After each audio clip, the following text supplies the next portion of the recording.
Why not 175 కాదన్నా, why not 176 అన్నా.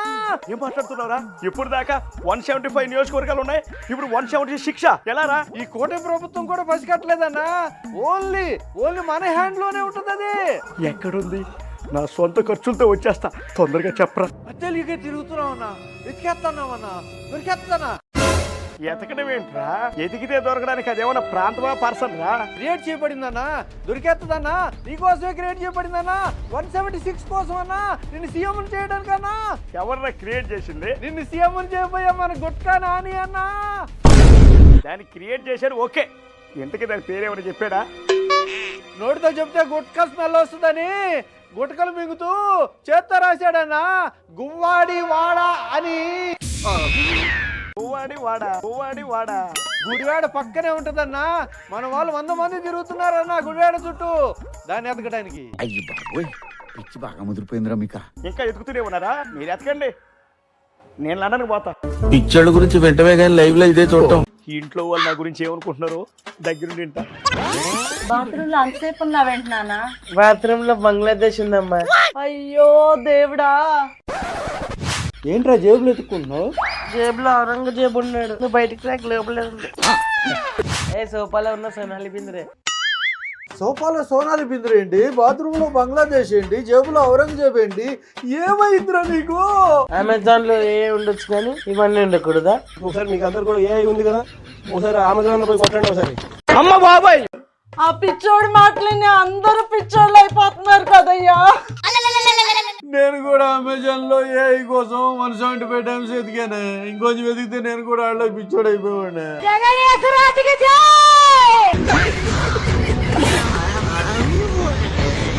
అన్నా అది గొడ్డలు కాదన్నా, పెన్ను. ఏంటి అలా పట్టుకున్నావు? సారీ రా, అలవాటు అయిపోయి ఇటు కదా పట్టుకోవాలి. ఎవరురా నువ్వు ఇంత టాలెంటెడ్ ఉన్నావు? అన్నా 5 సంవత్సరాలు ఆంధ్రప్రదేశ్ లో పెట్టేసిన కమిషన్ వివరాలా, లేకపోతే అమ్మ జిల్లాలకు ఎగ్గొట్టిన ఆస్తుల వివరాలా? దాని గురించి మాట్లాడబాకరా. నెక్స్ట్ మన గవర్నమెంట్ వస్తుంది కదా, ఇప్పుడున్నటువంటి వాళ్ళ పథకాలు పెట్టారు కదా, అవన్నీ ఎలా మార్చాలని చూస్తా ఉన్నా. మంచి థాట్స్ వస్తున్నాయి, అందుకే రాస్తున్నా. అది అవదమ్మా. కొత్త పథకాల పేర్లు దొరికినాయనా? చెప్పు. ఇప్పుడు అన్నదాత సుఖీభవ అనే పథకానికి మన గవర్నమెంట్ వస్తే ఏం పేరు వస్తుంది? అన్నదాతకి జగనన్న సాయం. మనకు గాయం చేయడమే తెలుసు కానీ సాయం చేయడమే తెలుసు అన్న. నెక్స్ట్ దీపం పథకానికి ఏం పేరు అన్న? జగనన్న దీపం. నువ్వు వెలిగించే దీపానివి కాదన్నా, ఆర్పే దీపానివి. జగనన్న ఆర్పే దీపం అని పెట్టన్న, బాగుంటది. గొప్ప పథకం యువతకి. గొడ్డలి పోట్లు, ప్రగతికి మెట్లు. పెద్ద మాట అన్నాడు సార్. అలా కదన్నా, గంజాయి చేతికి గొడ్డలి భవిష్యత్తుకి అని పెడదామా? బాగుంది. యస్, ఇది బాగుందిరా, ఇది రాసుకుంటా. అరే, ఆ బిడ్డల్ని ఎత్తుకున్న ఫోటో చూస్తా ఉంటే ఏమనిపిస్తా ఉందిరా నీక? పిల్లల్ని ఎత్తుకున్నట్లేదన్నా, ఎత్తుకుపోయే వాళ్ళగా ఉన్నావు. భారత్ కూడా అదే అనిందిరా. చిన్న పిల్లల్ని ఎత్తుకున్నాను కదరా, వాళ్ళకి గొడ్డల కంటే బరువు తక్కువగానే ఉన్నారు. ఆ పసి బిడ్డలు గొడ్డలతో పోలుస్తావేంటనా? మనం ఎప్పుడు పట్టుకుని ఒకటే కదరా గొడ్డలే. పిల్లలు ఒళ్ళో ఉన్నట్టు అనిపించలేదురా. ఫ్యూచర్ లో 2 ఓట్లు ఒళ్ళో ఉన్నాయని అనిపించింది. 11 వచ్చి ఫ్యూచర్ లేకుండా పోయింది, ఇంకా ఫ్యూచర్ అంటావేంటనా? పొట్టోడికి దోలు తీరిపోయింది అన్నా. ఏ మాటకా మాట ఆ పిల్లలకి పేరు పెట్టమని అడుగుంటారే. ఊరుకోరా, అడక్కపోతే ఆశ్చర్యపోవాలి కానీ అడిగితే కామనేగా. ఏం పేరు పెట్టావన్నా? ఒక బిడ్డ పేరు వివేక్, ఇంకో బిడ్డ పేరు నంద.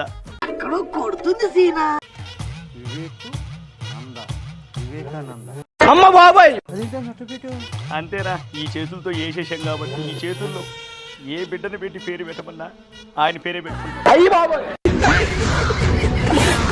ఒక్కరోజు యోగాకి 330 కోట్లు ఆవిరి. ఏంటండి యోగా? ఏదో తేడాగా ఉందంటే. అన్నా ఆవిరని చెప్పి నువ్వు ఆవిరైపోయావేంటన్నా? యోగాసనం అని చెప్పి శవాసనం వేసావేంటన్నా? ఏంటి మమ్మీ ఎవడీడు? గాలి హెలికాప్టర్లు తిరగడానికి 222 కోట్లు ఆవిరి చేయలేదా అన్నా? మీ బతుకులు చెడా. నీ కొంప చుట్టూ కాంపౌండ్ వాళ్ళు వేసుకోవడానికి 15 కోట్లు ఆవిరి చేయలేదా అన్నా? కల్తీ మధ్య మమ్మీ 1000 కోట్లు ఆవిరి చేయలేదా అన్నా? కలర్లు వేయడానికి 100 కోట్లు ఆవిరి చేయలేదా అన్నా? కలర్స్ తో పాటు నువ్వు కూడా ఆవిరైపోయావా అన్నా? అన్నా ఆపరా. పొద్దున్నే 2 టాబ్లెట్లు వేసుకోవాల్సింది పోయి ఎక్స్ట్రా 2 టాబ్లెట్లు వేసుకున్నా, మొత్తం వచ్చి పడిపోయినా. అంతేనన్నా? ఆవిరే నువ్వు కళ్ళు మూసుకుంటే ఊపిరి ఆగిపోయిందని ఆశపడ్డా కదన్నా. అన్నా మళ్ళీ పడిపోయావన్నా? సరిపోయింటండి. యోగాకి ఎంత ఖర్చు పెట్టాడా? 100. 330 కోట్లు. అయినా 5 సంవత్సరాలు దగ్గర చేసిన వాడికి యోగా గురించి ఏం తెలుస్తుంది? మనది ఇది కాదు కదా, ఇది కదా. ఋషికొండ మీద ఏదైతే ప్యాలెస్ ఉందో ఈ పొద్దు ఆంధ్రప్రదేశ్కి తలమణికంగా ఉంది. తలమానికంగా ఉందని ఎవ్వరు చెప్పట్లేదు. ఏ తలక మాసినాడు కట్టాడని తిడుతున్నారు బయట. అవునయ్యా, కట్టాము. రేపటి నాడు మన మోడీ గారు వచ్చిన, ఎంతకు తెగించారా? అలాగే గవర్నర్ గారు వచ్చిన, రష్యా పుతిన్ గారు వచ్చిన, మరి ఎక్కడ ఉంటారు? అక్కడ ఉంటారు కదా. అవునా? నిజమా? ఏంటి మోడీ ఇంకా రష్యా పుతిన్ వస్తారా? పుతిన్ ఎందుకు ఋషికొండ మీద ఉన్న పుదీనాకు తెంపుకోవడానిక? ఒక్కరోజు యోగా 330 కోట్లు. ఏముందండి, ఏముంది? శవాల దగ్గరికి వెళ్ళి అదొక్కటి మాత్రం పర్ఫెక్ట్గా ఇచ్చావన్న ఎక్స్ప్రెషన్. పేదలకి జగనన్న కాలనీలు కట్టించాం. జగనన్న కాలనీలో ఇల్లు ఉన్నాయా? ఏం లేవా? కాలనీలు ఉన్నాయి కానీ ఖాళీగా ఉన్నాయన్నా. ఇంట్లో జనాలు బయటికి వెళ్ళారేమో. జనాలు బయటకు వెళ్ళాలన్నా లోపలికి వెళ్ళాలన్నా ముందు ఇల్లు ఉండాలి కదన్నా. బడ్జెట్ అంతా ఇచ్చేసాం కదరా. ఎవరికి ఇచ్చావా? కొడాలకి ఇచ్చావా? నొక్కేశారు కదన్నా. పెద్ద స్కామ్ అంట. అక్కడ పనులు జరుగుతున్నాయని కూలీల అకౌంట్లో డబ్బులు వేసి మళ్ళీ భయపెట్టి వాళ్ళ దగ్గర నుంచి వసూలు చేసుకున్నారంట. అరే పిచ్చోడు, ఆ కాన్సెప్ట్ నాదేరా. కాకపోతే పర్సెంటేజ్లు షూట్ కేసులు ఇవ్వలేదనే నా బాధ. సూట్ కేసులో పర్సెంటేజ్ ఇవ్వలేదేమో కానీ కేసులో మాత్రం పర్సెంటేజ్ ఇస్తారన్నా రేపో మాపు. అయినా నాకు తెలియగలుగుతాను, నీ అయ్యి సొమ్ము ఇచ్చావా అమ్మ సొమ్ము ఇచ్చావా జగనన్న కాలనీలని పెట్టుకున్నావు? మా తాత ఆస్తి మా నాన్న ఆస్తి నా అమ్మకి నా చెల్లికి ఇవ్వలేదు. అలాంటిది ఈ పేద ప్రజలకి ఎందుకు ఇస్తారా? నీ పాలనలో జనాలకి ఏమైనా ఇచ్చావా? బాధలు తప్ప. నా జాతకంలో తీసుకోవడం తప్ప ఇవ్వడం లేదురా. అది పేరెంట్స్కైనా ప్రజలకైనా. చిచి, ఇలాంటి వ్యక్తిని ఎందుకు భూమి మీద పడేశానని ఆ గాడే పెయిన్ కార్డు రాసుకుంటాడన్నా. పులివేంద్ర ప్రజలకి ఏమైందిరా? పులివెందులో కనపట్లేదంట నువ్వు. పోనీ అసెంబ్లీలో కనిపిస్తామని ఎన్ని ఛానల్స్లో ఎదిగినా అందులోనూ కనపట్లేదంట. ప్రతిపక్ష హోదా ఇచ్చేంత వరకు అసెంబ్లీకి రాడు అని చెప్పరా? చెప్పానన్నా. మరి ఏమన్నారా? ప్యాలెస్లో పడుకుంటే వస్తుందా అని అడుగుతున్నారు. 10 స్లీపింగ్ టాబ్లెట్స్ వేసుకున్నా కూడా 10 నిమిషాలు కూడా నిద్ర రావట్లేదురా. వీళ్ళకి ఏం తెలుసురా?